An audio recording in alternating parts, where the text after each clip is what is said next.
Halo teman-teman semua, mungkin kita tunggu beberapa menit sampai ada beberapa orang lain lagi yang join ke sini ya. Habis itu kita mulai.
Oke guys, 2 menit lagi kita mulai ya.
Kayak karena udah lebih 10 menit dari jam 8. Sebelum aku coba memberikan sedikit materi, aku mau memperkenalkan diri dulu teman-teman semua. Perkenalkan, nama aku Devira Mustika Putri. Saat ini aku sedang masih dalam tahap masih menjadi mahasiswa Fakultas Hukum Universitas Gadjah Mada angkatan 2023. Dan kebetulan aku juga dulu tahun 2023 lolos SNBT. Pilihan kedua itu di FAUGM. Kisaran skornya 600 sampai 700, udah agak lupa. Tapi mungkin di sini aku mau coba sedikit sharing juga terkait experience aku pas UTBK, karena jujur aku UTBK tanpa bimbel sama sekali, dan persiapannya juga di bawah 3 bulan tentunya. Dan itu pure dari materi-materi yang ada di X waktu itu. Mungkin nanti buat sharingnya aku taruh di akhir aja ya teman-teman. Kita langsung mulai ke sedikit materinya, dan mungkin ini aku mau kasih tahu lebih ke basicnya dulu aja biar um, nanti jadi kayak fondasi kuat untuk pembelajaran kalian selanjutnya. Oh ya, tapi sebelumnya nih, kalian lucu banget udah pada kirim-kirim reaction, makasih banyak. Aku mau tanya, kira-kira ini kalian tuh pada kelas 12 yang udah mau siap-siap UTBK tahun ini atau ada juga nih kelas 10 11 yang udah mau start duluan? Mungkin boleh dijawab lewat chat. Oh, kelas 12. Oke, merah biru kelas 12. Oh, semua ini masih kelas 12. Ini belum ada yang jawab kelas 11. Ada yang kelas 11 kan nih? Oh, ada yang semigap juga. Halo, teman-teman. Oke. Aku SD sih. Berlebihan ya SD. Kak Jisak. Oke, PAUD diajak gak diajak kok. Boleh, boleh. Oke, mungkin aku asumsikan ini udah masih ini banyak banget yang kelas 12 dan yang semi gap, yang gap juga. Jadi, oke Keiza, Tadlan. Jadi mempersiapkan UTBK dari PAUD sampai SD, wow, effortful banget ya. Oke, mungkin bagi beberapa orang atau mungkin bagi kalian ini terlalu basic, tapi semoga setidaknya ini bakalan tetap membantu ya teman-teman. Oke, yang pertama itu perkenalannya udah. Ini adalah Literasi Bahasa Indonesia dengan Gevira, nama aku. Selanjutnya, nah ini sedikit kiranya apa yang bakal kita bahas malam ini. Pertama itu terkait bacaan dan akurasi literasi. I know it's so basic, tapi menurut aku ini juga penting buat nanti kayak terutama karena UTBK tuh sebenarnya bukan hanya kemampuan apa ya, kemampuan misalnya kalau dalam konteks literasi bahasa Indonesia bukan hanya kemampuan literasi bahasa Indonesianya doang yang diuji, tapi bagaimana kalian managing waktunya kan sebenarnya. Iya, karena jujur cukup terpressure juga nanti kalau misalnya di hari H. Terus yang pertama jadi LB ini anomali di UTBK ya. Ada kimia, fisika, sejarah. Jujur iya, tapi sebenarnya tuh ya guys, walaupun kayak materinya jadi kayak interdisipliner gitu, sebenarnya kan basic-nya masih sama ya guys. Jadi kalian tuh lebih fokus sama kalian ingat kalau misalnya itu adalah literasi bahasa Indonesia. Jadi kalian nggak perlu pahamin kayak mungkin ada yang mention HCL lah atau apalah gitu. Itu kalian apa ya? Kalian coba manage fokusnya kalian itu di bagian mana kayak gitu.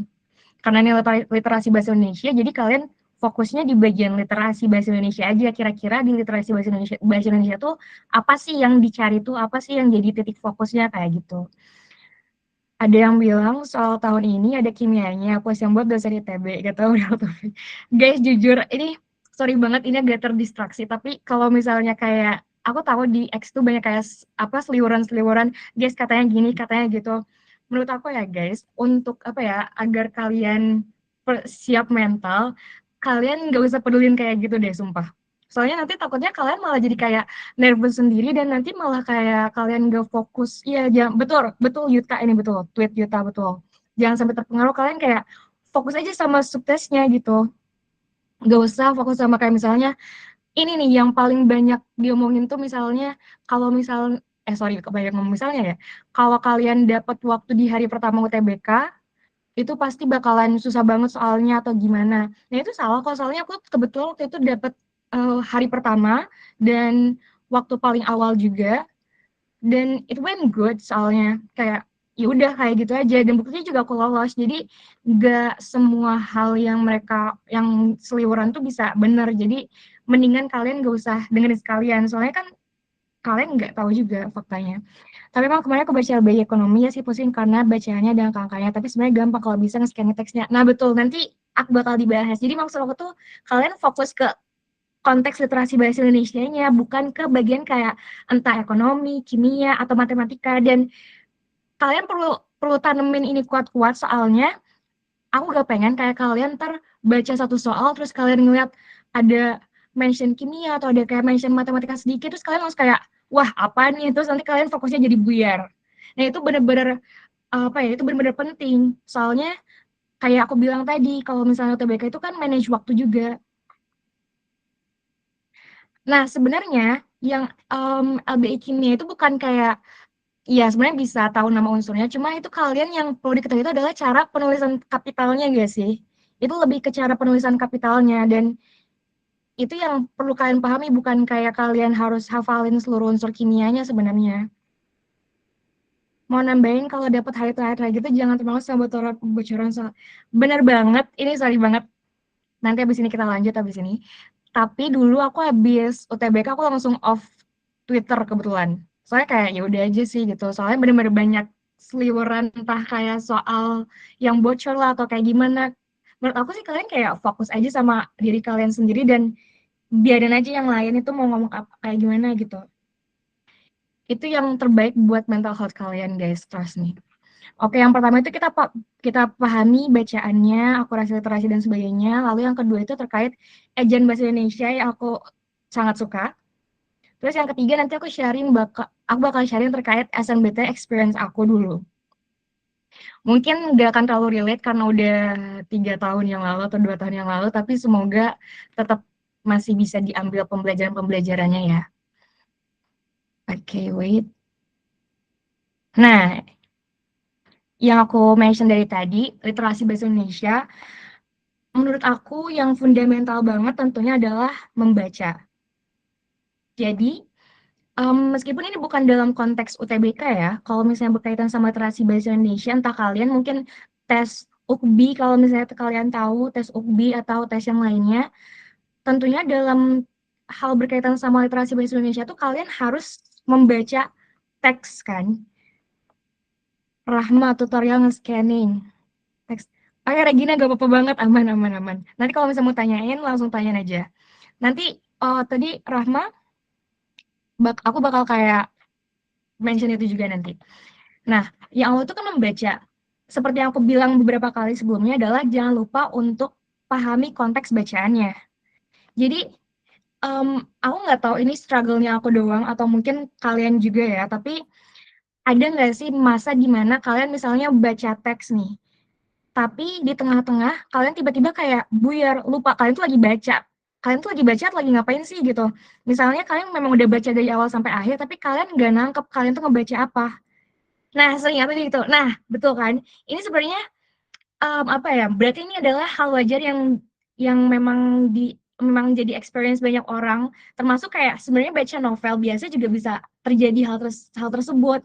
Makanya itu bakalan sangat ini ya, bakalan sangat-sangat sangat-sangat urgent atau bukan sangat urgent, sangat bahaya kalau misalnya itu terjadi saat kalian UTBK, di hari H UTBK. Tentu aja karena seperti aku bilang, kita dikejar-kejar waktu dan kalian udah baca tapi kalian tiba-tiba buyar, wah itu bakalan susah. Jadi yang pertama adalah benar, literasi sains buat ngantuk dan buyar. Nah, yang pertama adalah kalian harus coba biasain baca teks panjang. Jadi pas kalian lihat teks panjang, kalian jangan kayak langsung kayak, aduh males banget nih udah panjang, kayak gitu-gitu. Aisyah cara biar gak ke pressure waktu, bentar ya, nanti aku jawab. Yang pertama kalian jangan langsung kayak males ngeliat teks panjang. Intinya kalian apa ya, baca aja karena apa salahnya sih baca gitu. Kalian jangan langsung jangan langsung coba timbulin pikiran di diri kalian males baca teks panjang, jangan kayak gitu. Jadi kalau misalnya soalnya tuh nanti kalian bakal ke sugesti sendiri dan walaupun kalian udah coba baca, malah jadi kalian gak nangkep isinya. Karena ya awalnya tuh kalian udah ngerasa, ah panjang males banget gitu. Tahun kemarin terlalu nyaman baca sampai waktunya. Nah bener, makanya nanti kita sharing lagi terkait manage waktunya ya. Terus yang kedua adalah kan yang pertama itu kalian upaya preventifnya kalian jangan mensugesti diri kalian buat kayak malas baca ataupun kayak aduh aku nggak bisa dibaca teks panjang-panjang kayak gitu nggak boleh sama sekali. Intinya pas kalian lihat teks ya udah kalian baca aja langsung cari apa yang diinginkan soal kayak gitu. Terus yang kedua tuh adalah ini apa ya bagaimana kita menghadapi kalau misalnya terjadi kondisi itu karena tentunya apa ya potensi itu kemungkinan itu tetap akan ada kayak gitu. Jadi tentu aja kalau misalnya itu terjadi kalian harus tenang. Salsabilananda, kalian harus tenang. Kamu harus tenang kalau misalnya itu terjadi. Kamu harus tenang dan kamu coba baca ulang. Tapi maksud aku tenang di sini adalah kamu benar-benar kayak kan kalau misalnya awal kamu prevent banget ya biar itu tidak terjadi. dan tentunya itu bakalan agak ke-pressure ke kamu, tapi kalau misalnya memang kamu menyadari itu telah terjadi, kamu harus langsung hilangin pressure itu, kamu langsung kayak, "Oke, nggak apa-apa, aku baca ulang dan aku bakalan coba cari inti yang yang diinginkan soalnya itu apa." Jadi bener, aku harap kalian bisa nangkep ya, kayak perbedaan di awal sama yang kedua itu kayak gimana, karena kalau misalnya di awal kalian bener-bener harus diri kalian itu, jangan sampai hal tersebut itu terjadi. Tapi kalau yang kedua, kalian harus tiba-tiba nge-let go gitu loh. Karena itu sudah terjadi, jadi kalian memang harus menghadapinya dan ya udah kalian baca ulang aja, kayak gitu. Ini buat kayak, apa ya, sedikit tips aja. Terus yang kedua ini bakalan lebih relevan. Nih, tadi siapa yang nanya terkait skimming scanning? Jadi kalau misalnya betul Rahma, dalam menghadapi literasi bahasa Indonesia, salah satu hal yang perlu dipahami adalah terkait skimming scanning. Kira-kira kalian tahu nggak sih perbedaan skimming scanning itu apa? Coba ada yang mau jawab gak di chat atau Amit juga boleh. Ayo ada yang tahu nggak bedanya skimming sama scanning saat membaca teks?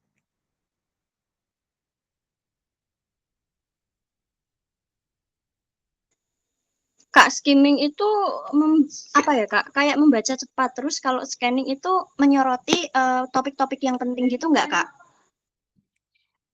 Bentar, itu siapa yang jawab? Aku nggak bisa lihat namanya. Tadi siapa yang jawab namanya? Wait, wait, wait. Oke, Regina. Regina, keren banget. Betul banget, betul, betul, betul. Jadi, skimming itu buat nyari gagasan utama gak sih kalau scanning nyari informasi spesifik di teksnya. Nah, yang Regina sama Ara bilang itu benar. Jadi sebenarnya buat skimming tuh, ini yang lebih lebih tepatnya, skimming itu kalian baca secara keseluruhan teksnya. Jadi saat ada teks panjang, kalian benar-benar kayak baca keseluruhannya itu kayak gimana, dan kalau bisa scanning, tentunya kalian pasti udah tahu tips ini nggak sih, kayak kalau misalnya ada teks panjang dan ada soal, kalian pasti bakalan baca soalnya dulu, habis itu kalian baca teksnya. Kalian tahu kan yang tips itu? Nah, scan itu lebih ke situ. Jadi saat nah betul, oke. Okay.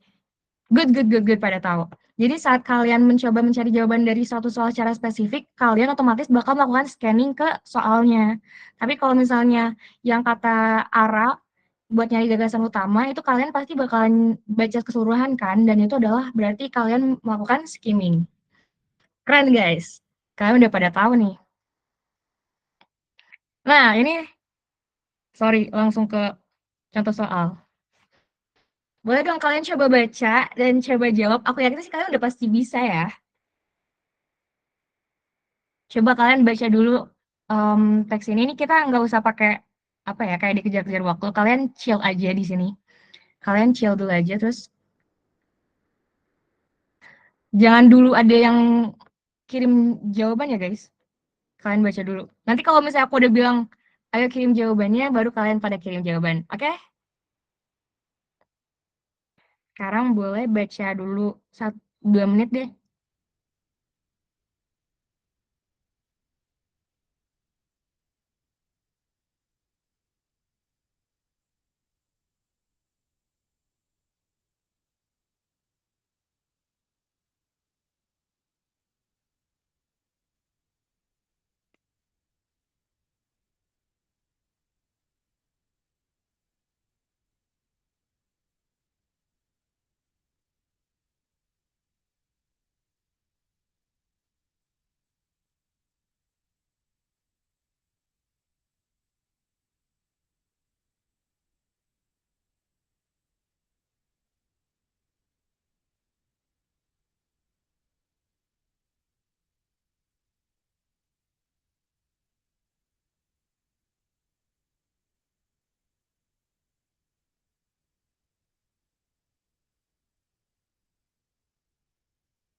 Kenapa Jisak?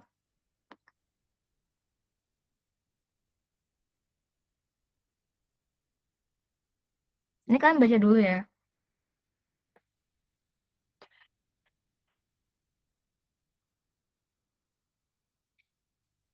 Oke, buat nomor satu, kira-kira ada yang tahu nggak nih jawabannya apa? Kalau misalnya nomor satu berarti kita bakalan melakukan scanning otomatis ya guys. Boleh dong? Oke. Wah, gila.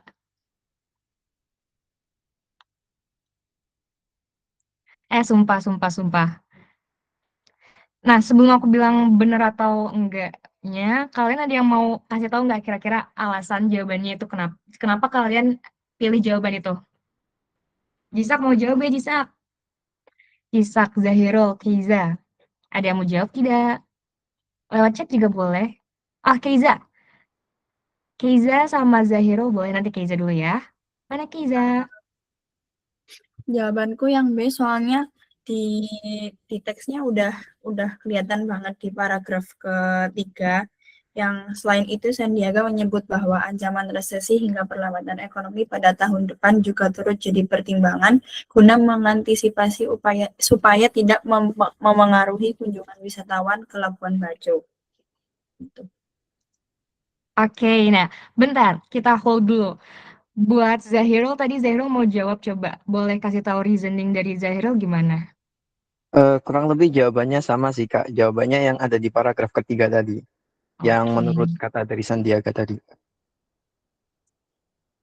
Oke, oke.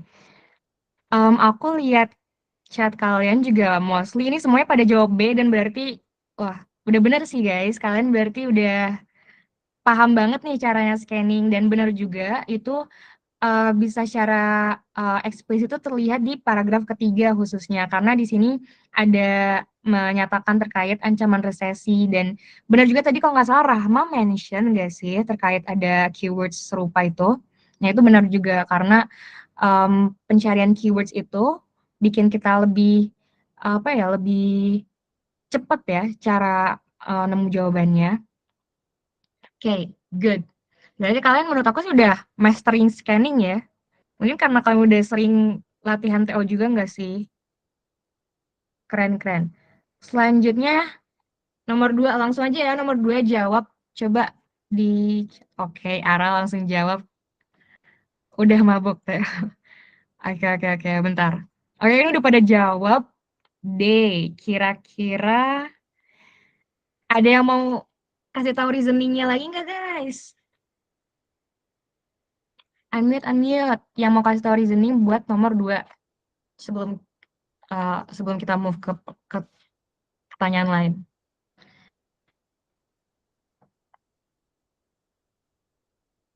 Regina, Rahma, ada yang mau kasih tahu alasannya nggak kenapa jawabannya D?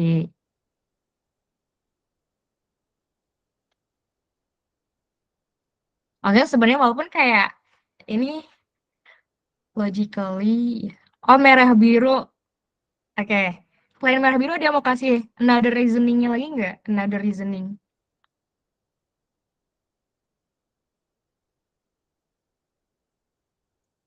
Ini paragraf kedua ada yang bilang tarif masuk.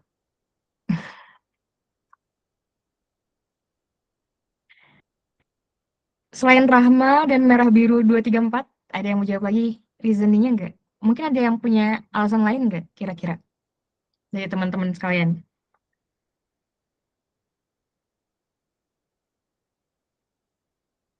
Boleh nanya nggak Kak? Coba boleh boleh. Izin bertanya Kak ya, makasih kesempatannya. Ini kan tadi di teksnya itu kan cuma ngutip tarif yang artinya harga masuk. Sedangkan kalau saya masukkan kata harga masuk ke teksnya itu jadi kayak double gitu. Kenaikan harga masuk masuk Taman Nasional. Gitu kan saya membacanya itu kayak bingung gitu. Semisal saya memilih jawaban yang D. Itu kira-kira gimana Kak cara yang terbaik untuk memilih jawabannya? Terima kasih. Oke, makasih banyak buat pertanyaannya, Ibad. Aku panggilnya Ibad ya. Boleh Kak. Oke nih, jadi tarif dan harga ini kata yang bersinonim ya. Oke, jadi kita kasih tahu kita nyatakan jawabannya dulu bersama-sama dan aku mau apresiasi buat teman-teman semua yang udah jawab lewat chat secepat itu. Jawabannya D, benar, harga masuk. Jadi kata tarif pada teks tersebut itu memiliki arti harga masuk. Dan alasan dari Rahma juga merah biru 234, benar banget. Di mungkin ya ada tarif. Kalau misalnya di paragraf 2 memang secara eksplisit nyebutnya tarif masuk. Dan dengan itu pertanyaan Iba juga make sense karena kayak Kak is in love ya. Oke Nanda, selamat tadarus ya. Oke lanjut lagi. Jadi karena di sini tarif masuk dan jadi tadi kan kata Iba tuh double ya jadinya. Sebenarnya kan sebenarnya kalau di sini di pertanyaannya tuh kata tarif pada teks tersebut memiliki arti. Kalau kayak gitu berarti kita harus memahami paragraf 2 itu secara keseluruhan. Jadi bukan hanya bagian yang misalnya kamu yang tadi kan Ibad sempat kayak ganti tarif, ganti kata frasanya dan jadinya kesannya double. Kalau misalnya kayak gitu berarti caranya yang tepat bukan kayak gitu. Cara yang lebih tepatnya adalah kita memahami keseluruhan paragraf 2 itu. Coba dibaca lagi, kan ia menegaskan tidak ada kenaikan tarif masuk bagi wisatawan ke kawasan Ten Komodo. Mungkin kayak kalau misalnya kita pisahkan antara kalimat ia menegaskan tidak ada kenaikan tarif masuk. Kita penggal nih bagian kayak bagi wisatawan ke kawasan Ten Komodo. Itu logically tarif masuk kan guys? Maksudnya kalian pasti bakalan memahami wisatawan ke kawasan Ten Komodo itu tentunya harga masuk, maksudnya tarif masuk maksudnya di dalam teks itu kan. Jadi bukan hanya kalian coba mengganti satu frasanya aja, tapi kalian kalau misalnya ditanyain kata ini dalam teks tersebut memiliki arti apa, kalian tentunya harus memahami separagraf itu. Nah, di sini berarti kan kalau misalnya nomor 1 kalian scanning. Kalian scanning jawaban yang paling sesuai itu apa. Tapi kalau misalnya yang kedua, berarti artinya kalian skimming. Kalian nggak usah skimming keseluruhan teksnya karena kalian udah nemu keywords yang secara langsung dibahas di soal nomor 2 itu apa. Jadi kalian skimming di paragraf 2 itu aja. Langsung kalian harus mencari kayak tadi yang tadi siapa yang mention terkait kalau misalnya skimming itu kita cari ide paragraf kan. Nah, itu benar. Kita cari di paragraf 2 itu dia ngebahas tentang apa, kayak gitu. Nah, di sini juga seperti yang mention teman-teman yang lain juga ada yang nyebutin kan secara eksplisit tarif masuk. Jadi dipahami keseluruhan itu pasti bakalan mengarah ke harga masuk kayak gitu. Kira-kira mungkin kalau misalnya menurut Ibad jawabannya itu udah membantu nggak atau kayak masih ada bingung lagi? Membantu Kak. Cuma saya kan udah tahu maknanya tarif itu emang harga masuk. Cuma waktu Mm-mm. pengen gantinya itu kayak bingung aja gitu. Tapi udah tahu jawabannya itu gitu. Oh, oke oke oke oke. Selanjutnya bentar. Mungkin ini jawabannya bisa lebih relevan sama yang diinginkan sama Ibad tadi. Kata Rahma, jadi tarif dan harga ini kata yang bersinonim. Jawabannya iya. Jadi kalau misalnya dalam konteks itu, tarif dan harga itu kata yang bersinonim. Makanya em, penggunaannya ya salah satu dari itu aja. Karena artinya sama.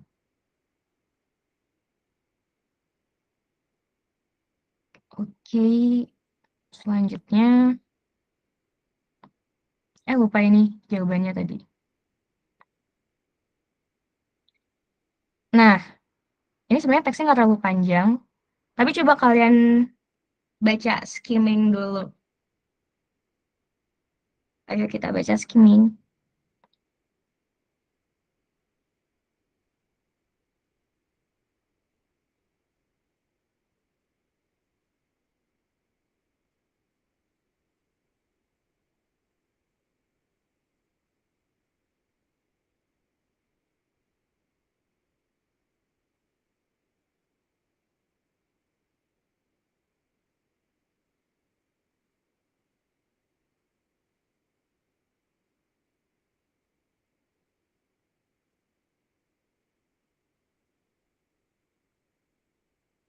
Udah kali ya, kita next. Nah, pertanyaan nomor 6. peresmian RU ini memberikan pengaruh hubungan diplomatik dengan Singapura. Karena, kira-kira kalian ada yang udah bisa langsung jawab gak?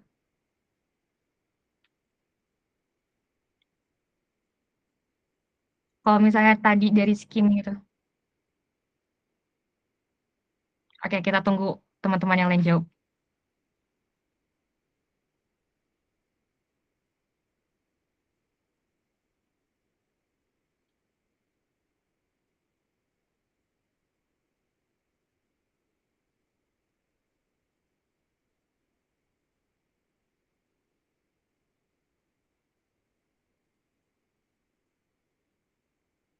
Bentar aku lihat chatnya dulu.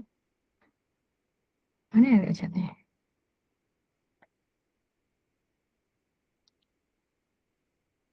D apa E ya? Ya, nanti kita bahas. Ya, kira-kira, ini kan udah banyak yang jawab nih, banyak yang jawab D. Kira-kira dari teman-teman yang jawab D, ada yang mau kasih alasan nggak? Kenapa sih kalian pilih jawabannya D dari hasil skimming tadi?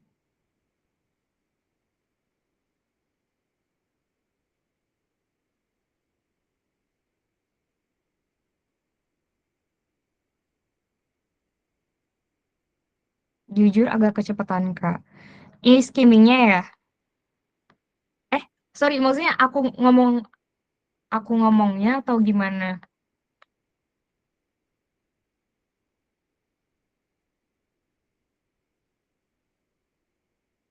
Teksnya tadi. Oh iya iya iya. Bacanya Kak, aku juga belum selesai. Sorry guys. Tadi Regina nggak sih tadi angkat tangan? Aku udah melihatnya Regina, dia mau jawab ke Regina.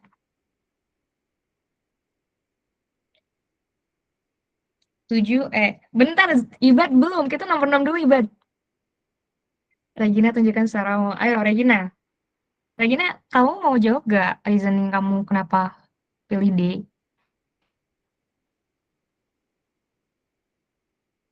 Go, Lord Regina.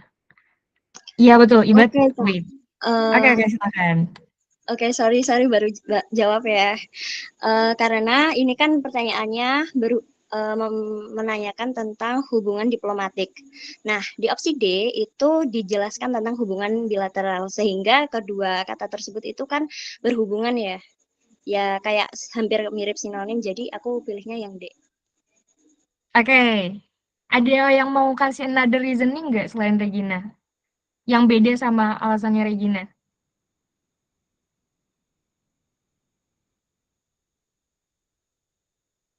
Oke, menyala Regina, oke. Kita bahas ya, sebenarnya jawaban Regina tadi, reasoning Regina oke banget, karena itu benar-benar sangat membantu kalau misalnya konteksnya di UTBK nanti, tentunya karena kita dikejar jam waktu. Oh, mengkaget. Sorry, kebaca. Nah, tapi sebenarnya guys, kalau misalnya, gimana sih aku mau, nah, kalau misalnya kayak tadi kan aku bilang skimming. Sebenarnya kalau misalnya dari skimming, kalian baca secara cepat tadi, kalian langsung bisa dapat kayak jawabannya kalau misalnya inti dari teks tadi tuh positif. Jadi teks ini tuh benar-benar kayak bermuatan positif gitu. Nangkep gak sih guys maksudnya apa? Wait, bentar nih. Di sini kan secara kayak kalian kalau misalnya baca skimming yang paragraf 1, oke, ini terkait rancangan undang-undang kayak gitu. Terkait pembentukan rancangan undang-undang dan dijawab setuju. Itu kayak udah kelihatan positifnya tuh. Terus di paragraf kedua, LUU sekaligus memberikan respons terhadap kebutuhan kerjasama bidang internasional lebih komprehensif. Itu udah kelihatan banget tuh positifnya di yang kedua. Terus yang ketiganya juga Prabowo mengungkapkan dirinya bersyukur atas ini ya saat bulan Singapura RI ini. Kata dia di nanti bertonton itu. Sebenarnya kan kalau misalnya dari situ udah kelihatan vibes-nya positif banget kan. Di sini juga sebenarnya jawabannya positif. Cuma kita baca soalnya peresmian RUU ini memberikan pengaruh hubungan diplomatik dengan Singapura karena Kalau misalnya dari tadi kalian kan udah apa ya, nge mengetahui kalau misalnya si teks itu seluruhnya bermuatan positif. Sorry bukan bermuatan, tapi kayak emang teks dalam konteks positif aja kayak gitu. Kira-kira kalau misalnya jawaban A, RUU ini disambut baik oleh Menteri Pertahanan RI Prabowo Subianto. Benar sebenarnya disambut baik, tapi emangnya dalam konteks pengaruh hubungan diplomatik sambutan baik maksudnya kayak dalam konteks hubungan diplomatik ini relevan sambutan baik oleh Prabowo Subianto ini. Terus yang B, RUU ini disetujui secara bulat oleh DPR RI. Ini benar, tapi kalau misalnya disetujui secara bulat oleh DPR RI, kan nggak relevan ya sama hubungan diplomatik maksudnya. Lalu menjadikan pemerintah Indonesia lebih berkuasa di Singapura. Tentunya ini benar-benar sangat tidak relevan karena bahkan di teksnya tadi tidak membahas terkait kekuasaan Indonesia di Singapura.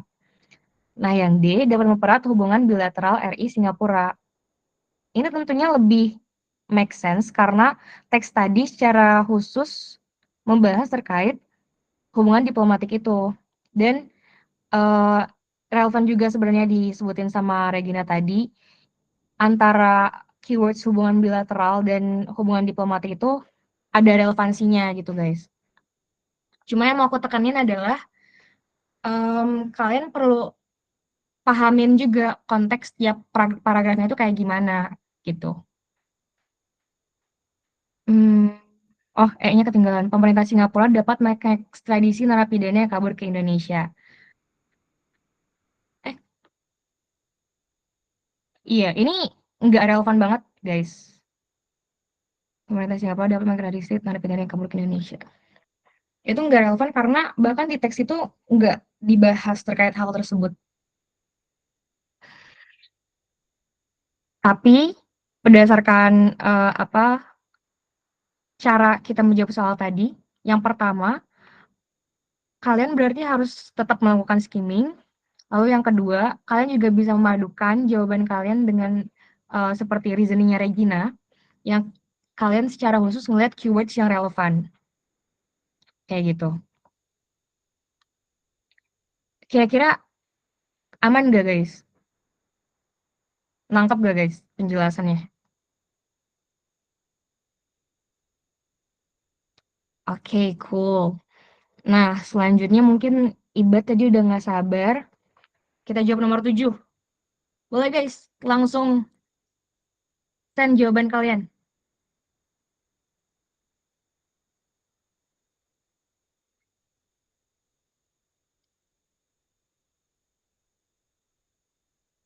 Oke, mantap, mantap. Ini kita langsung aja kali ya. Ini masih ada yang jawab? Oke. Ini semuanya bukan mostly lagi, tapi semuanya memang jawab E ya. E adalah kata buronan pada teks itu memiliki sinonim dengan hal berikut kecuali pelancong. Jawabannya benar, E. Tentunya karena kita pahami, coba kita lihat ke sini ya. Salah bentar. Ya. Nah,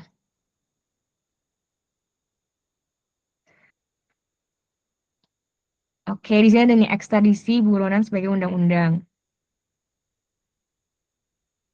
Sebenarnya kalau misalnya apa ya, pertanyaan spesifik ke satu kata itu nggak selalu kalian bisa jawab dengan memahami konteksnya kan guys.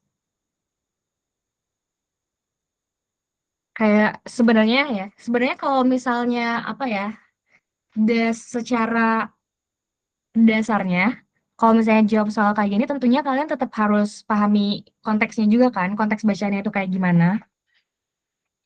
Dan kalian coba sambungin, misalnya kayak pelarian di teks tadi itu masih nyambung apa enggak, terus pengungsi masih nyambung atau enggak, mangsa masih nyambung atau enggak, target operasi masih nyambung atau enggak, kayak gitu sebenarnya kan. Cuma beberapa soal juga ada yang benar-benar kayak out of nowhere nanyain kata ini sinonimnya apa. kata ini, apa, lawan katanya apa, kayak gitu. Makanya sebenarnya selain kalian kayak memahami cara-cara menjawab, kalian tuh tetap harus memperkaya kosakata kalian gitu loh, guys.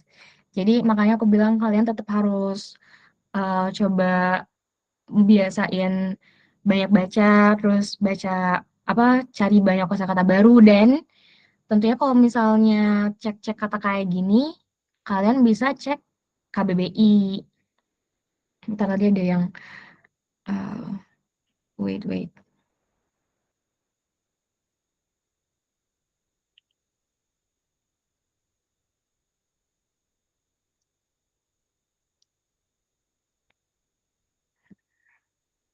mana sih cara buka teks? Ini arah ada yang nanya nih, tapi mau nanya, Kak, kenapa pengungsi termasuk? Padahal kan pengungsi nggak ada konotasi negatifnya. Sebenarnya kayak yang aku bilang tadi, kalian nggak harus kayak, apa ya, kayak menjawab hanya dengan satu reasoning kayak gitu. Karena pada dasarnya menurut aku ya literasi bahasa Indonesia tuh benar-benar bisa dijawab dengan alasan-alasan yang lain. Jadi gue ternyata pengungsi termasuk. Coba ada yang tahu nggak kayak alasan kenapa pelancong nggak, maksudnya iya, kenapa alasan jawabannya itu adalah pelancong?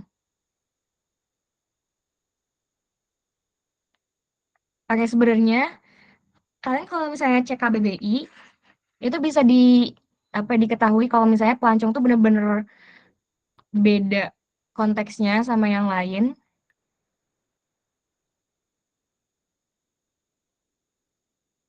karena pelancong tuh turis, pelancong tuh bisa dibilang turis. Pelancong yang suka tur itu bukan yang wisata, iya benar, pelancong itu turis. Nah, ini kan kayak kalau misalnya kita tahu artinya pelancong, jawabannya gampang kan, karena iya betul Saskia, betul betul. Kan kalau misalnya kita tahu nih arti pelancong, itu kita sebut turis atau orang yang berwisata, jawabannya gampang kan. Makanya aku bilang kayak, sebenarnya nggak, apa ya, nggak banyak, maksudnya literasi bahasa Indonesia tuh dijawabnya nggak cuma dalam satu reasoning aja.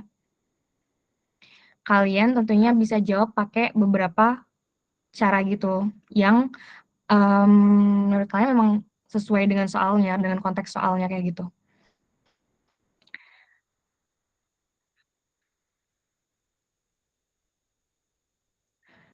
Be Ibad, belum Ibad, kita masih nomor 7 Ibad.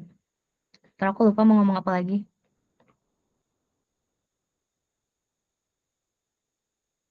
Oh iya, Kak, maaf jaringanku bapuk. Aman aja, aman.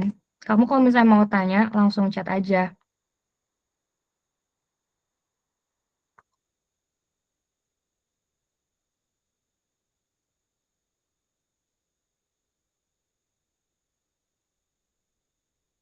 Ini Afif jawab, kalau pengungsi ini kayak orang yang butuh ke tempat aman kan, paling ini kayak pelakunya nyari, eee, tempat aman di luar negeri. Hmm,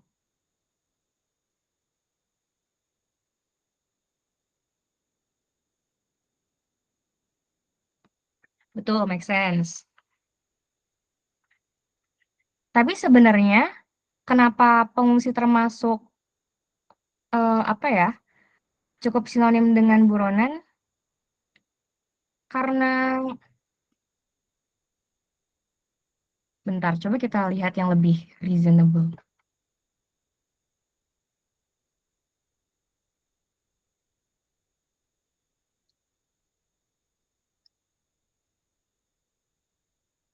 Karena pengungsi itu kan kalau misalnya dari KBBI ya, pengungsi itu kan orang yang mengungsi.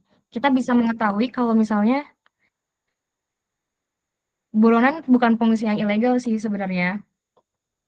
Tapi kita lebih memahami sebenarnya kayak konteksnya pengungsi itu kan, apa ya, dia pergi juga kan, pergi ke tempat tempat lain yang nggak ada tuh, apa, tempat spesifiknya tuh kemana pengungsi itu.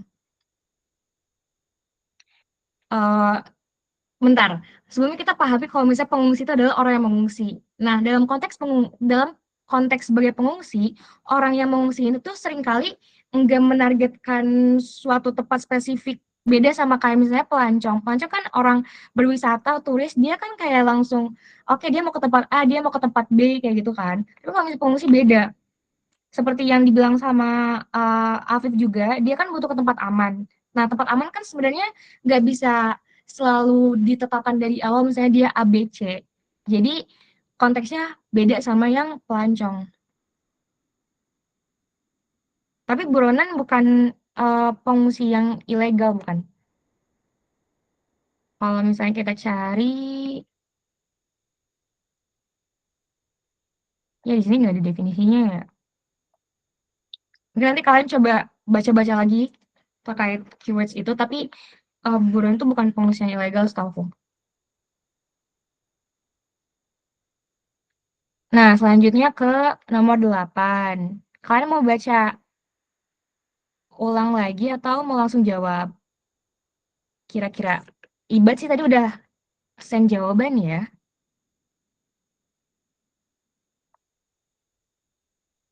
Baca ulang. Oke, oke. Baca ulang guys.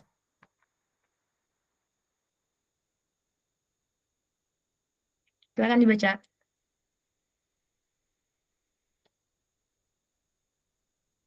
Hmm.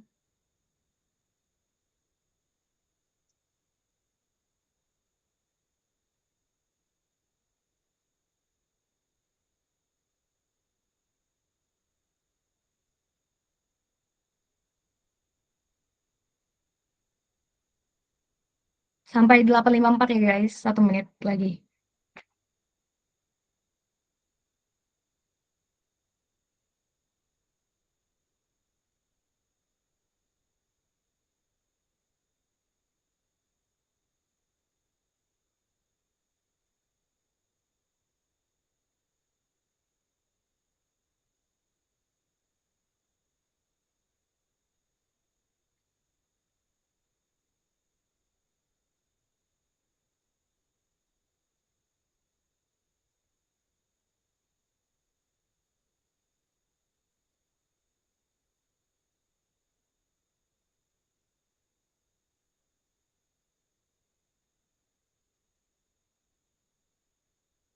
Oke, kirimin jawabannya guys. Ayo send, send, send. Salah, salah, benar-benar salah. Salah, salah, benar-benar. Oke. Oke, arah kita. Oh ya, sorry, sorry. Lupa. Maaf, merah biru. Melancong berpergian untuk bersenang-senang bertamasya. Mengusir pergi menghindarkan diri dari bahaya yang melaporkan.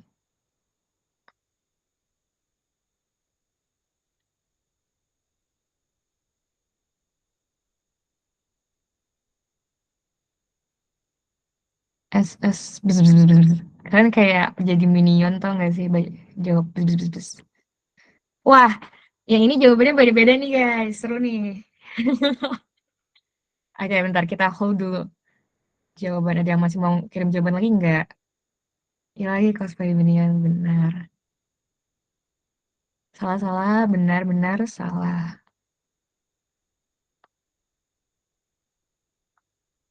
Benar, salah, benar-benar salah. Ragu sama pernyataan 1 dan 5 sih. Oke, Saskia coba kirim ulang Saskia. Ibad ragu karena apa, Bad? Benar, salah, benar-benar salah. Oke, Rahma kita hold. Benar, salah, salah. Benar, salah, benar-benar salah. Oke, udah ya, kita bahas. Nah, kita lihat yang pertama. RUU ekstradisi Indonesia Singapura membuat semua buronan Indonesia di Singapura bisa diekstradisi. Ini coba teman-teman pada jawab. Yang pernyataan 1 ada kata semua, yang 5 nggak kebaca tadi. Oke, bentar kita lihat dari pernyataan yang pertama ya. Apakah benar RUU ekstradisi Indonesia Singapura itu membuat semua buronan Indonesia di Singapura bisa diekstradisi? Wah, diskursus nih. Kita lihat teksnya ulang ya.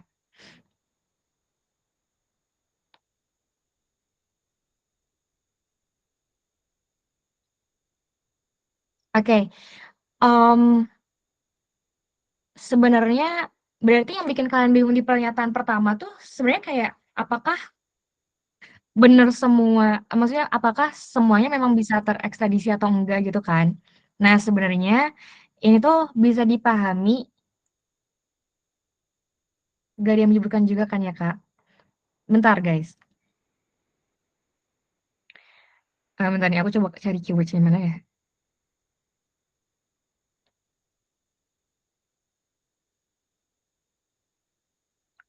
Maknanya takut implisit jadi harus mikir dulu. Sebenarnya guys, kalian seperti yang aku bilang kalian pahami konteksnya, jangan lupa pahami konteksnya.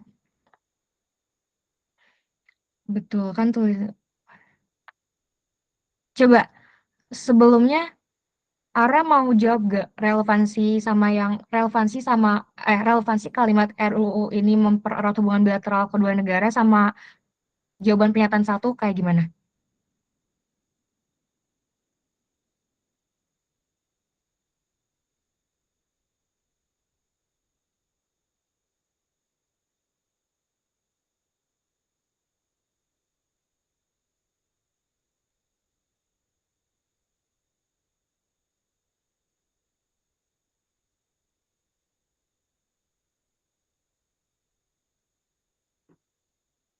Oke, kita lanjut.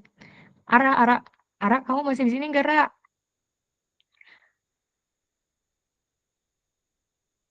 Nah, sebenarnya, em,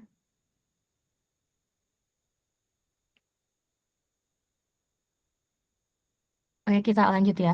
Jawabannya tuh benar. Jadi pernyataan itu kan cuma disebutannya kerja sama ekstradisi gak nyebut semua buronan pasti bisa. Oh, oke oke oke oke. Itu kan cuma disebutnya kerja sama ekstradisi, gak nyebut kalau semua buronan pasti bisa diekstradisi. Nah, sebenarnya, aduh aku tuh mau ngasih jawaban, tapi aku takutnya karena aku anak hukum gitu loh guys, jadinya beda perspektif. Wait.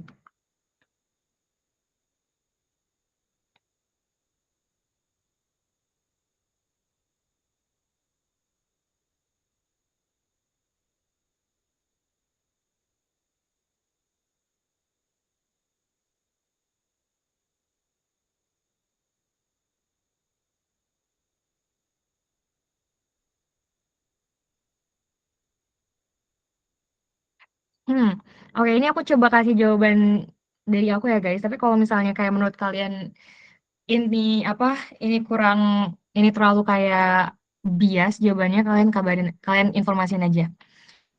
Jadi sebenarnya kalau misalnya pernyataan pertama ini kan kalian bingung terkait apakah memang RUU ini tuh membuat semua buronan Indonesia di Singapura itu bisa diekstradisi.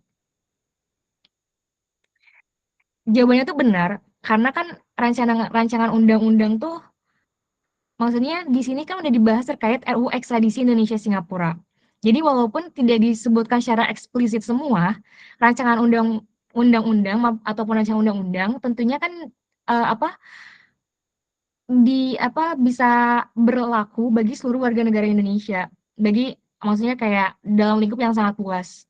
Makanya di pernyataan itu masih benar karena frasa semua tuh nggak harus secara eksplisit disebutkan. Mungkin itu jawaban dari aku ya guys. Kalau misalnya kenapa sih pernyataan yang nomor satu ini tuh sebenarnya pernyataannya benar. Jadi selain konteks rancangan undang-undang yang memang undang-undang kan peraturan tertinggi maksudnya salah satu peraturan tertinggi di negara kan. Jadi secara logik undang-undang itu pasti berlaku buat banyak orang yang dalam lingkup luas itu loh, dalam lingkup luas. Jadi kalau misalnya di situ apa ya, nggak disebutin secara gamblang kata semua, kita dapat memahami kalau misalnya memang itu tuh bisa berlaku untuk semua orang, kayak gitu. Dan yang kedua adalah karena di sini secara langsung disebut terkait perjanjian antara pemerintah ini yang paragraf pertama, sorry. Di paragraf pertama ada secara eksplisit disebut terkait perjanjian antara pemerintah Republik Indonesia dan pemerintah Republik Singapura tentang ekstradisi buronan. Nah, kalau misalnya di sini kan dalam konteksnya perjanjian antara pemerintah dengan pemerintah. Terus di pernyataan yang pertama itu dia nanya kan dia nyebutin kan apakah berarti semua buronan Indonesia di Singapura bisa diekstradisi? Jawabannya iya, karena ya selain undang-undang tadi ini tentunya pemerintah sebagai perwakilan dari suatu negara yang tentunya berarti bahwa kebijakan dari pemerintah, choices, keputusan dari pemerintah itu tentunya akan berlaku bagi masyarakatnya kayak gitu. Jadi kalau misalnya dari POV-ku ya, dari perspektifku, di pernyataan ini tuh nggak perlu kita harus tahu apakah ini tuh semua atau enggak kayak gitu. Nangkep gak guys? Sorry kalau misalnya aku agak belibet.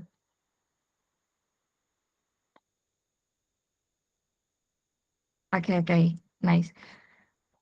Tapi kalau misalnya kalian ada yang kayak kurang nangkep, langsung chat aja ya. Terus yang kedua ini, aduh sorry. Yang kedua ini, aku mau lihat jawaban teman-teman apa ya? Salah.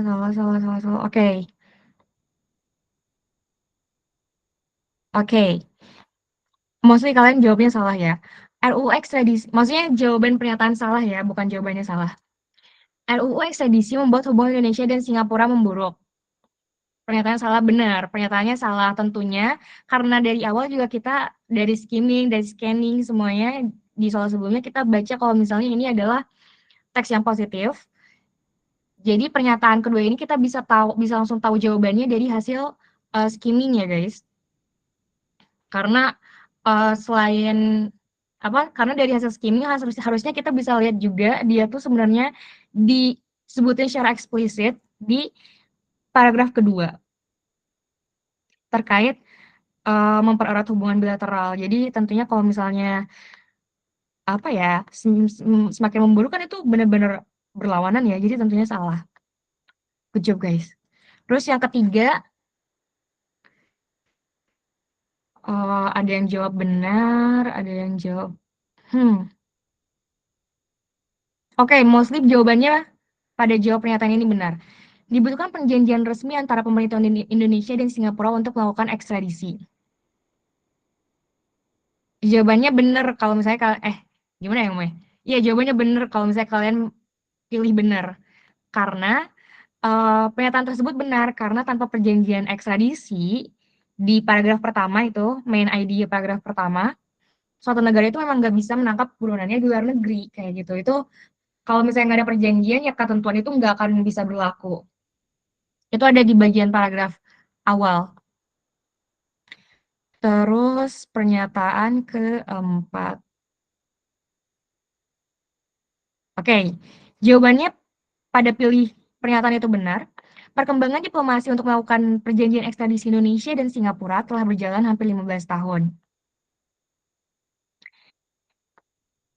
Pernyataannya benar karena itu secara eksplisit disebutin di teksnya kan ya guys. Jadi itu lebih ke skimming bisa, scanning bisa. Kalau misalnya skimming kalian ingat itu oke, tapi ini lebih ke pakai teknik scanning itu bisa langsung ketemu jawabannya. Nice guys. Terus yang terakhir ini yang coba jawaban yang lain salah. Oh benar kok, pada benar guys. Jadi perjanjian ekstradisi Indonesia Singapura mulai berlaku efektif pada tahun 2023. Pernyataannya clearly salah karena emang di teksnya nggak disebutin secara di teksnya nggak disebutin secara eksplisit masa berlakunya. Jadi pernyataannya salah itu nggak ada di teks. Tadi tuh yang PNS ada kata semua, yang 5 nggak baca tadi tahunnya. Oke, jadi yang ini ya jawabannya. yang pernyataan pertama itu benar, pernyataan kedua itu salah, pernyataan ketiga itu benar, pernyataan keempat benar, pernyataan kelima salah. Dan yang pernyataan ke-1 mungkin ada beberapa orang bingung karena ada kata semua. Tapi untuk menanggapi hal tersebut berarti di next time selain kalau misalnya kalian ada bingung itu kalian pahami lagi konteks dari teksnya itu kayak gimana. Oke, selanjutnya. Oke, kita move materi terkait KBBI EYD. Ini kalian pasti udah tahu kan, kalian harusnya udah bersahabat banget sama KBBI dan EYD. Benar gak guys?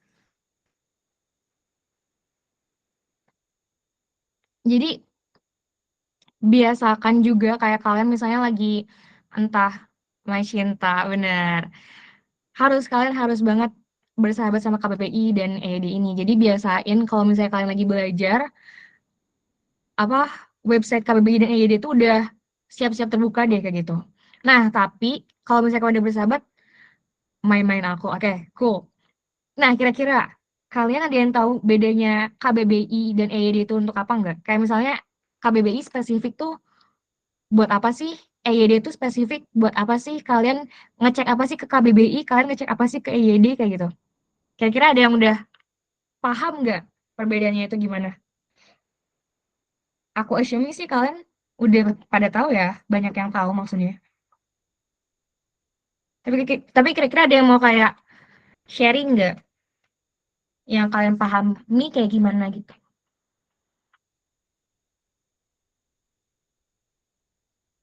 Adakah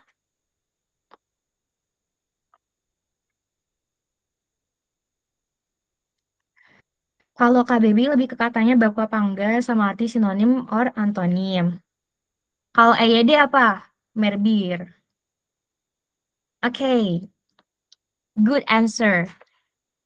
Jadi benar yang kata Merbir ini, Merbir 234, KBBI itu lebih ke kata baku atau enggak. Jadi sebenarnya KBBI itu juga termasuk ke arti kata ejaannya, definisinya, terus lebih kebenaran penulisannya.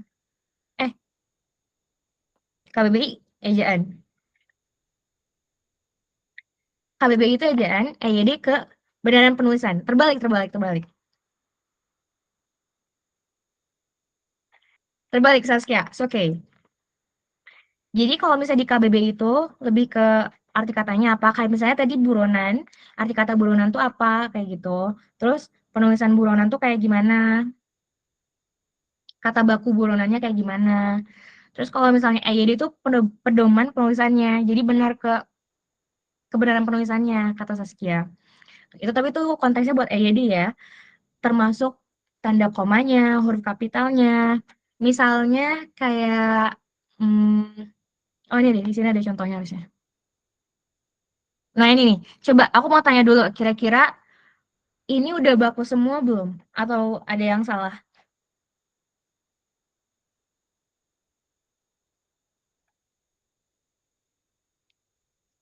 Kira-kira hutang kata baku atau bukan? Apa tuh yang salah? Apa aja? Apa aja yang salah? Oke, ibad salat. Salat. Salat. Merubah udah bener belum berarti? Hutang, utang. Oke. Ada lagi? Yang mau direvisi? Oke. Keren guys. Jadi benar. Iya, betul. Jadi di sini, kayak di sini, beberapa kata yang sering masih ada salah ya. Jadi kalau misalnya kalian lihat dalam dinamika bermedia sosial, dalam berdinamika sosial, kalian pasti bakal lihat kayak orang-orang masih pakai hutang, masih pakai merubah, sholat, kayak gitu-gitu. Tapi yang benar, menurut KBBI ini, yang baku tuh kalau misalnya hutang, ada utang bener yang kalian sebutin, Merbir, Rahma juga tadi sebutin kalau nggak salah ya kan? Abdul juga, Saskia juga nyebutin benar jawabannya. Kalau hutang tuh harusnya utang, kalau misalnya merubah itu harusnya mengubah, kalau sholat itu harusnya sholat tanpa H dan tanpa O, tapi pakai A kayak gitu. Nah, tapi sebenarnya kata-kata ini tuh udah, apa ya, udah cukup diketahui banyak walaupun memang masih banyak yang salah. Tapi kata-kata ini bukan yang sering keluar di UTBK, di SNBT, makanya, maksudnya adalah kata-kata ini tuh sorry bukan gitu, maksudnya di soal-soal SNBT tuh ada konteks yang kayak gini loh, yang maksudnya kata-kata tidak baku, tapi dia nggak terlalu umum diketahui gitu. Makanya kalian harus memperkaya kosakatanya. Karena kan kalau misalnya ini, kita nggak bisa ya kayak apa ya, kalau misalnya jawab soal kayak gini apakah hutang adalah kata baku atau bukan, kita kan nggak tahu ya. Kalau misalnya, kita coba jawab dengan melihat konteks soal doang. Misalnya kita coba, apa, memahami arti teksnya apa, kayak gitu. Ini kan nggak bisa bantu jawab kan. Jadi satu-satunya cara kita bisa mengetahui apakah, hutang itu adalah benar kata baku atau bukan, tentunya adalah dengan melihat KBBI kan. Makanya, mmm, aku sebenarnya pas awal sempat mention kalau misalnya ini adalah salah satu yang aku suka karena saat aku belajar itu, aku sering, apa, tandain kosakata baru ataupun kayak kosakata yang menurut aku ini baku atau bukan ya gitu. Itu ditandain terus cek di KBBI. Jadi biasanya tuh aku bikin ada list misalnya 1 lembar, itu isinya, kosakata gitu, aku tulis terus aku cek satu-satu di KBBI habis aku latihan soal misalnya. Terus aku tulis, ini tuh sebenarnya, kata yang benarnya kayak gimana gitu.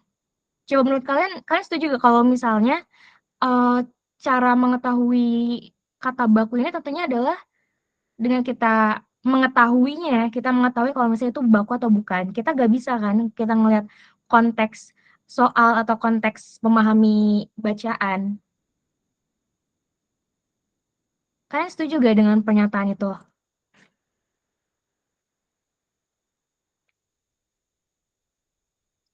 Oke, aku juga selalu buka KBBI. Nah betul, tapi harus diingat juga guys, karena kan nanti pas UTBK kita benar-benar nggak bisa buka KBBI. Jadi selain kalian tahu, kalian harus ingat. Keren keren. Semua kalian keren banget deh jujur. Nah ini yang benarnya, utang terusnya utang, mengubah, salat, salat. Nah selanjutnya ini adalah salah satu contoh dari EYD. Jadi, permisi Kak, ini nanti sampai jam berapa ya? Ini sampai tadi jam 8, sampai sekitar jam 9.30, Abdul.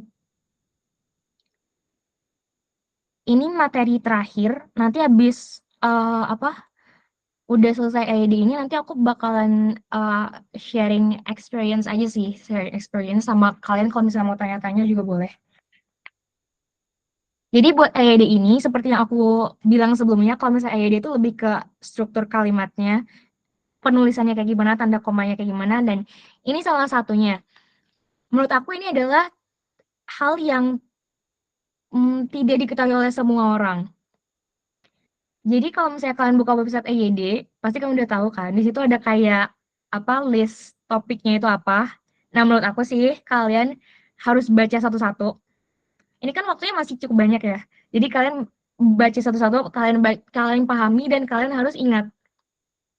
Karena sama seperti konteks kata baku di KBBI tadi, hal yang kayak gini tuh nggak bisa kalian coba jawab dengan cuma kayak logically atau enggak kayak pakai feeling atau kayak memahami konteks soal atau memahami konteks bacaan. Kalian harus tahu apakah misalnya nih di penulisan teori, penulisan rumus kayak gini tuh namanya pakai kapital atau enggak kayak gitu. Itu kan harus diketahui ya, bukan kayak, kira menurut aku sih karena dia ini harusnya kapital, kayak gitu tuh nggak bisa. Karena walaupun kayak kita menemukan misalnya kita menemukan reasoning yang cocok aja gitu, kayak kita cocokologi, itu kan nggak bisa apply ke semua halnya kan. Jadi benar-benar kalian harus tahu. Kalian harus tahu dan kalian harus ingat, kayak gitu. Nah, kalian nanti, buka aja website EYD, terus di situ bakalan banyak banget topik-topiknya. Dan menurut aku sih kalian coba pahami dan baca dengan benar-benar gitu. Oke, thank you guys. Nah, kira-kira aku mau sharing sedikit aja experience aku waktu UTBK.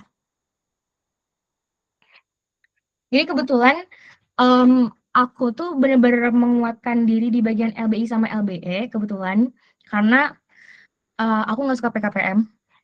Jujur aja aku nggak suka PKPM, jadi aku lebih suka belajar LBI dan LBE. Tapi waktu itu aku bener-bener suka banget sih, enjoy banget belajar LBE. Tapi turns out ternyata di skor UTBK aku lebih besar LBI daripada LBE. Pacar Jamin, aku nggak juga nggak suka PKPM, betul bang. Sama-sama relate. Nah, karena itu PKPM tuh siapa sih? Tapi guys, oh ini bentar nih, aku mau jawab pertanyaan interesting dari Ibad. Tips bisa lolos top 3 tapi gak suka PKPM. Anyway, kan aku ini ya, masuknya FH. Aku sebenarnya pilihan pertamanya kriminologi guys, kriminologi UI, terus pilihan keduanya FH. Teman-teman aku sih skornya, iya, jadi karena aku FH, menurut aku dia itu lebih melihat pembuatan di bagian LBI LBA, LBI LBE dan PPU atau apa gitu. Pokoknya karena skor aku di LBI LBE itu hampir 800, aku lupa. Dan itu cukup timpang sama PKPM karena PM aku atau PK aku itu di bawah 600 guys skornya, jujur. Iya, tapi itu tahun 2023. Sorry banget, aku nggak tahu ya kalau misalnya tahun ini bakalan sama atau enggak. Tapi pas tahun aku sih kayak gitu. Buktinya karena buktinya aku masuk. Dulu day berapa kan, ambil day berapa gitu kenapa? Dulu tuh aku nggak bisa emang bisa pilih ya? Dulu tuh aku nggak bisa pilih guys. Iya bener banget inflasi skor. Jadi pas di tahun 2023 tuh skor 700 tuh udah besar banget, jujur. Skor 700 tuh udah besar banget. Tapi kayaknya sekarang tuh kayak 800 itu gitu-gitu. Semangat ya guys. Kalian standarnya makin tinggi. Iya, sekarang memang bisa pilih day. Kayaknya enggak deh. Dulu aku nggak pilih day berapa. Iya, sekarang enggak boleh gitu guys. Semangat, jangan jangan pesimis. Dulu aku pilih lokasi di ITB, kebetulan di ITB, dan itu daftarnya pas pertengahan jangka waktu pendaftaran UTBK. Terus aku ternyata dapetnya day one dan waktu pertama. Iya, hari pertama, waktu pertama. Ini tapi jujur menurut aku LBE-nya gampang banget. LBI-nya cukup struggle. Oh, tapi fun fact-nya, aku nggak tahu ya kalau misalnya di TL sekarang masih ngasih teks panjang-panjang, tapi izin Kak. Oke, Rahma, makasih banyak ya. Udah interaktif tadi. Thank you banget Rahma. Bye-bye, hati-hati. Aduh, aku tuh lupa mau ngomong apa. Wait, guys. Oh, aku nggak tahu ya kalau misalnya sekarang kalian latihan TO tuh masih dikasih teks-teks panjang, tapi jangan worry too much karena sebenarnya pas SNBT teksnya nggak sepanjang itu. Aku ingat banget dulu kalau nggak salah aku lupa LBI apa LBE di TO Pahamivi atau apa gitu. Dia tuh teksnya sampai dua dua screen gitu tuh nggak sih, kayak harus di scroll. Nah sebenarnya tapi pas aku UTBK ya gak sepanjang itu. Cuma itu apa ya, good thing sih. Jadinya kayak kita udah terbiasa dengan membaca teks panjang. Iya, tapi sebenarnya pas aku SMBT sih, pas aku SMBT tuh nggak sepanjang itu, makanya aku kaget kayak, eh nah iya perbandingan tuh nggak terlalu panjang banget gitu loh. PKPM MIPI too much gak sih Kak? Jujur iya, tapi seru kok guys, enjoy. Bentar ini, Ibad, gimana Kak cara nentuin pilihan yang berani? Nyata yang sesuai harapan. Dulu tuh aku tuh dulu latihan TO sering banget dapat skor 600-an. Pas awal-awal tuh jadi sebenarnya aku belajar UTBK tuh mulai abis udah ujian, berarti dimulai Januari, Februari, Maret. Di sekitar bulan Maret, April, Mei itu aku belajar. UTBK. Terus sebenarnya ya guys, aku nggak tahu ya, ini menurut aku ya, penentuan pilihan itu tuh harus dari diri kalian sendiri aja. Kalian kalian pengen menjalankan kehidupan kuliah kalian kayak gimana. Kalau misalnya dulu aku kan bukan dari sekolah, bukan dari SMA yang bahkan kayaknya SMA aku tuh nggak masuk top 1000 guys. Jadi kebetulan yang masuk UGM tuh dari SNBT cuma aku doang. Terus abis itu ada satu temen aku masuk lewat UTUL. Dan sebenarnya aku juga nekat karena dari sekolah aku nggak ada yang pernah ke UI dari SNBT. Maksudnya SNBT langsung one shot UI itu nggak pernah. SNBP tuh paling ke ITB sama IPB. Jadi alasan aku pilih kriminologi UI ya karena dulu tuh aku pengen ngerasain dapet apa edukasi di tempat yang bagus gitu loh. Karena sejujurnya dulu aku cuma tahu UI Unpad karena aku kan sebenarnya domisili Bandung. Jadi kayak aku tuh awalnya mau Unpad cuma karena tahu ada kriminologi UI dan aku pikir kriminologi tuh pembelajarannya aku banget. Jadi aku pengen banget masuk kriminologi UI. Aku pengen ngerasain gimana sih rasanya enjoy mempelajari hal yang memang kita sukai dan di tempat yang emang bagus kayak gitu. Kan ya embel-embel UI kan top one ya. Jadi aku pengen ngerasain gimana sih rasanya di situ gitu. Terus kenapa aku pilihan keduanya hukum UGM? Sebenarnya alasannya sama karena kalau misalnya pemikiranku tuh dulu kalau misalnya aku nggak keterima kalau misalnya aku nggak bisa belajar di kriminologi UI, ya alternatif lainnya apa? Dan alternatif yang aku pilih adalah hukum UGM karena aku juga cukup interest dengan hukum. Dan kenapa UGM? Oh sebenarnya em, karena UGM aku dengar-dengar bagus aja sih, jadi ya udah aku coba masuk UGM. Tapi sebenarnya pas awal aku mikirnya juga kayak ya udah kalau misalnya nggak keterima pilihan satu mungkin nggak akan keterima pilihan kedua. Tapi miracle happens guys. Jangan jangan terlalu hopeless. Things happen. Apa ya kalau misalnya aku mau ngasih tahu tips and trik UTBK lagi? Jangan banyak gerak sih guys, soalnya takutnya dikira nyontek sama siapa sih yang ngawasinnya. Terus jangan terlalu nervous. Tapi walaupun kayak TMI ini too much information, fun fact, tapi habis SNBT aku nangis. Aku nangis pas pulang ke rumah karena aku tahu sih apa sih ngerasa kalian pasti lagi ngerasa terpressure dan sebagainya kan. Tapi menurut kakak passing grade berpengaruh nggak sih kak buat terapian 1, 2, 3 passing grade? Ngaruh sih pasti. Menurut aku ngaruh sih. Jadi kayak coba kalian pertimbangin aja. Aduh kalian suka gerak loh sih. Iya kan? Jadi mungkin kalian bisa mencoba pertimbangkan juga tempat UTBK kalian. Misalnya kayak kalau misal apa ya kita let's say ITB nih. Di ITB tuh banyak orang yang nge-review kursinya berisik misalnya ya. Mungkin kalian bisa coba di tempat lain aja. Perlu latihan endurance gak, Kak? Dalam konteks apa nih, Merbir? Dalam konteks apanya nih, Merbir? STO gitu.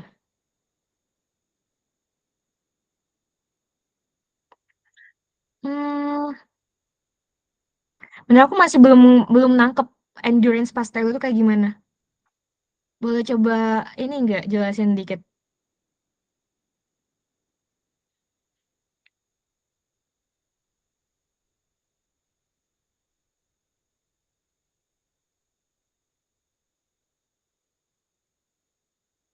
Kayak semua.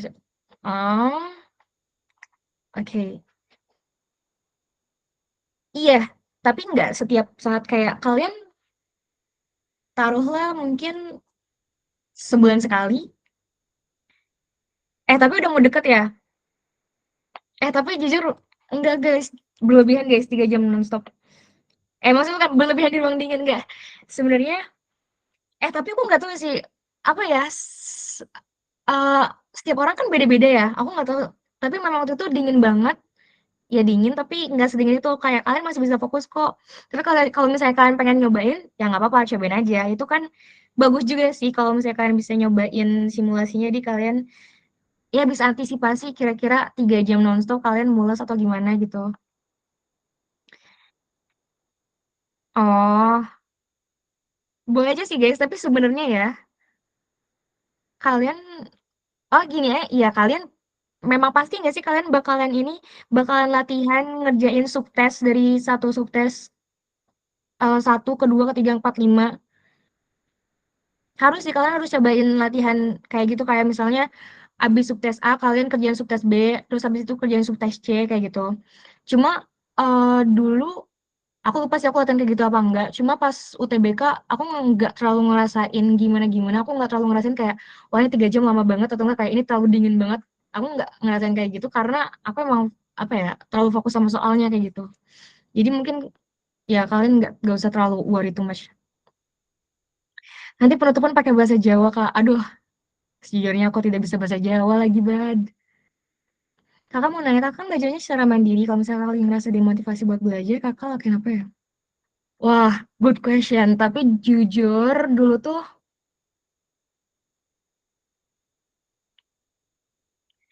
pacar Jamin, sorry banget ya, aku lupa urutan subtesnya apa. Tapi kalau nggak salah bisa pilih, pilih apa enggak ya? Aduh, aku udah lupa, sorry banget, itu 2 tahun apa 3 tahun yang lalu, sorry banget. Subtesnya acak. Aku lupa banget sih, tapi intinya yang aku masih ingat tuh adalah PM, dia soalnya nyambung dari nomor 1 sampai nomor 5 dan di situ aku bete banget. Jadi di situ aku bener-bener gak mau ngerjain. Nah, tapi kalian jangan kayak aku. Jadi walaupun kayak kalian ngerasa bete lihat soalnya, kalian hilangkan pikiran itu jauh-jauh.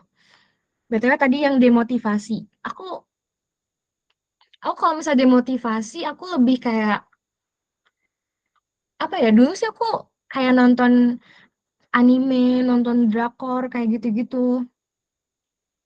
Bukannya tiba itu dari PUPM ya? Jujur lupa, tapi seingatku PKPM itu pas pertengahan, nggak pas awal kok. Aku seringnya dari PUPM. Mmm, kalau dulu aku sih PM pertengahan, PKPM itu agak pertengahan, pas awal-awal tuh kayak penalaran umum or something.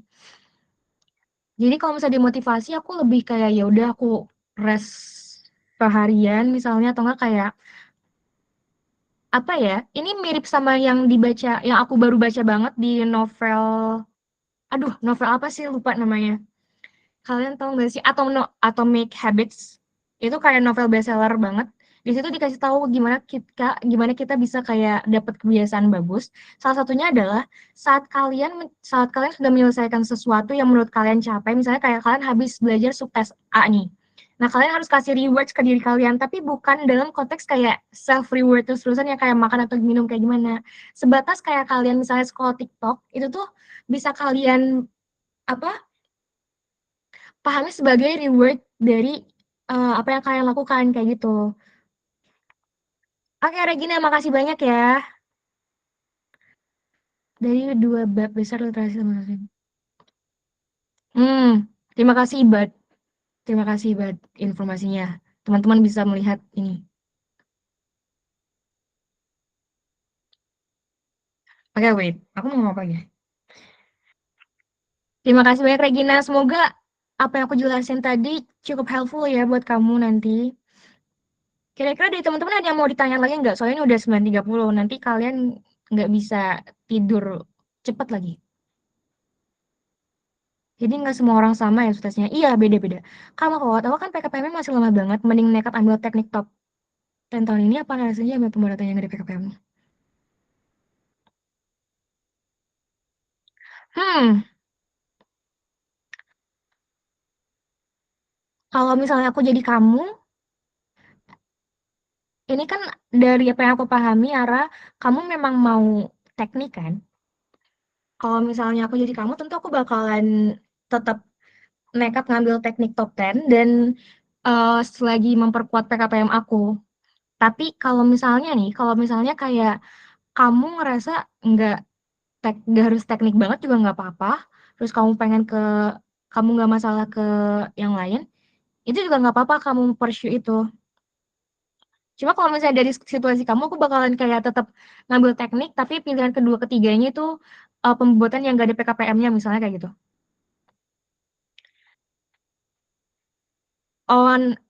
Dan BTW aku tahu rasanya kayak takut dijudge karena eligible satu, tapi BTW congrats ya, keren banget. Cuma menurut aku dalam masa-masa kayak gini, uh, walaupun kayak aku bilang kalian harus fokus sama diri kalian sendiri, itu tetap bakalan susah sih ya. Tapi kayak mungkin kalian bisa coba detox media sosial aja untuk for a while, karena apa ya, after all this is your life guys. After all yang jalan itu kalian. After all yang kayak survive college life semuanya itu kalian, bukan orang lain. Jadi kalian harus ngelihat ke diri kalian tuh pengennya kayak gimana dan sanggupnya kayak gimana kayak gitu. Semoga bisa nyusul jadi pionir tahun ini Kak. Sumpah Ibad, amin ya, nanti kita ketemuan ya. Maju mundur ambil ugm dalam katanya. Jujur UKT aku tuh nggak terlalu tinggi tahu. Aku di FH UKT-nya masih under 8 juta. Soalnya sebenarnya di UGM tuh ada kayak ngelihat pekerjaan ortu juga kan dan kondisi finansial kalian juga. Dan anyway banyak beasiswa juga kok guys. BTW nih guys, karena aku sering hunting beasiswa, kalian bisa coba lihat-lihat beasiswa yang buat misalnya gap atau semester 1, semester 2 dan sebagainya itu banyak banget kok guys ternyata. Wen ya pionir. Aisyah kamu mau daftar UGM nggak tahun ini? Aku juga PKP masih lama tapi tetap mereka itu jurusan. Iya betul. Kalau misalnya aku di posisi kalian pejuang teknik, kalau misalnya aku suka teknik aku pasti bakalan tetap pursue teknik. Gue menolakkan Gamada demi UPN VJ. Waduh, merber. Amin pacar Jamin Aisyah. Pengumuman SNBP itu kapan deh? 31 Maret. Sumpah. 31 Maret. Bentar lagi berdoa guys. Oh, BTW guys, ini aku mau sharing aja tapi dulu juga pas aku SNBT itu kayak masa-masa aku paling religius sepanjang masa.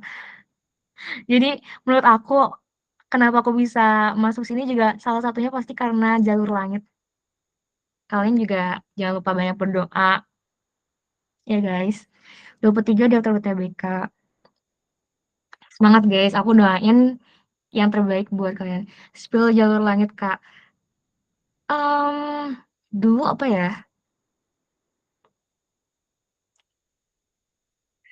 Yang paling sering aku lakuin tuh adalah tahajud. Apa ya? Tahajud yang nonstop gitu loh. Jadi kayak dalam 10 hari kayak misalnya pas lagi puasa kayak gini, coba tahajud jangan sampai bolong deh. Kayak misalnya 10 hari jangan sampai bolong, sebulan jangan sampai bolong. Terus aku bener-bener kayak aku sih seringnya jalur langit aku tuh bener-bener pas tahajud, pas sholat malam. Aku coba kayak berdoa setulus mungkin dan mengeluarkan unek-unek aku karena sebenarnya kan kalian juga bukan hanya terpressure dengan soal tapi kalian terpressure dengan keadaan eksternal juga kan, entah kayak ngelihat teman-teman udah masuk SNBP nanti misalnya atau ngeliat teman-teman udah keterima mandiri atau gimana IUP dan sebagainya. Itu kan sebenarnya tanpa disadari juga mempengaruhi kita. Nah, cara biar kita salah satunya biar kita mentalnya tetap terjaga itu kita saat beribadah kita coba curhat curahkan semua isi pikiran kita kepada Tuhan karena after all yang bisa memahami kita tentunya hanya diri kita dan Tuhan kita juga. Iya dulu tuh sebenarnya aku bisa relate karena aku tuh top 4 di kelas dan waktu itu aku harus ngundurin diri eligible SNBP karena aku mau daftar kedinasan guys. Aku pejuang sekolah kedinasan juga, kalian kalau misalnya ada yang mau nanya-nanya boleh banget. Terus makanya dan kebetulan temen aku tuh pada nembak ITB, IPB, SNBP-nya dan mereka pada masuk. Jadi kayak tinggal aku sendiri yang belum dapat univ waktu itu.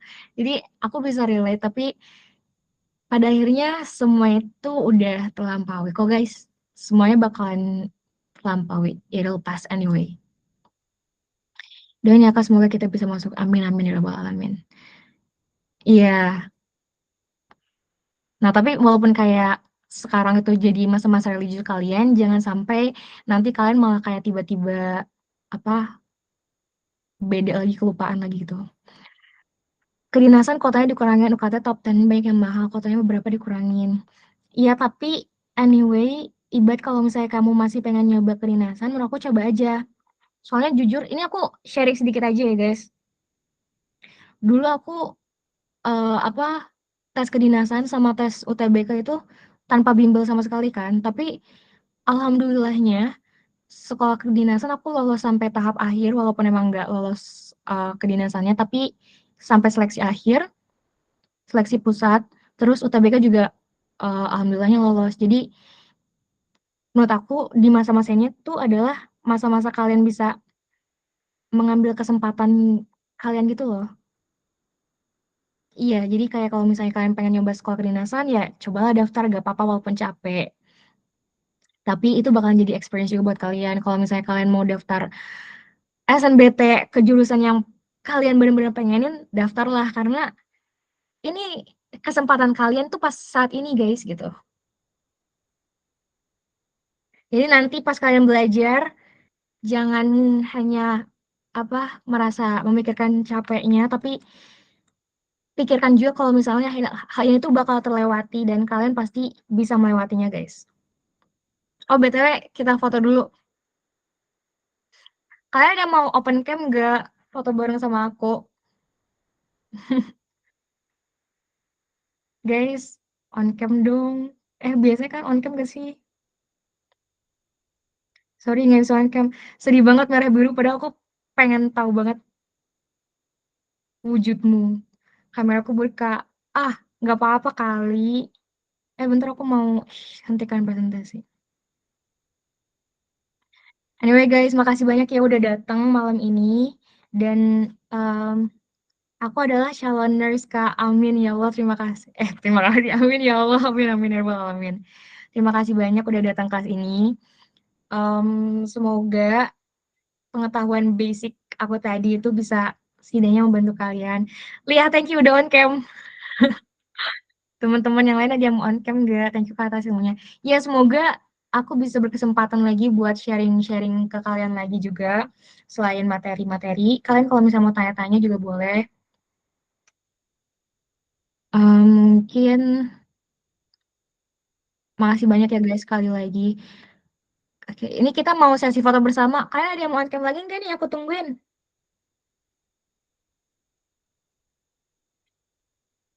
Ini Ibad gak sih yang jadi alien? Thank you ya Kak buat ilmu dan sharing malam ini. Makasih merah biru. Kamu merah biru tapi sukanya biru. Oh, bener biru. Thank you Kak semuanya. Makasih juga. Aduh. Makasih ya, Ra. Semangat ya guys. Khususnya buat teman-teman yang udah daftar UGM, aku tunggu ya. Biar nanti kita bisa ketemu. Oke, mungkin tidak ada yang mau on cam lagi. Kita foto ya, kita pose. Lia, ayo pose. 1, 2, 3. Wait. Bentar.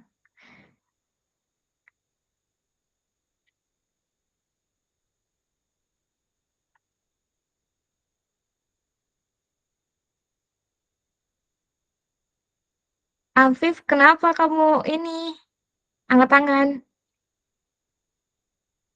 Oke, udah foto. Makasih banyak juga yang udah reaction ya.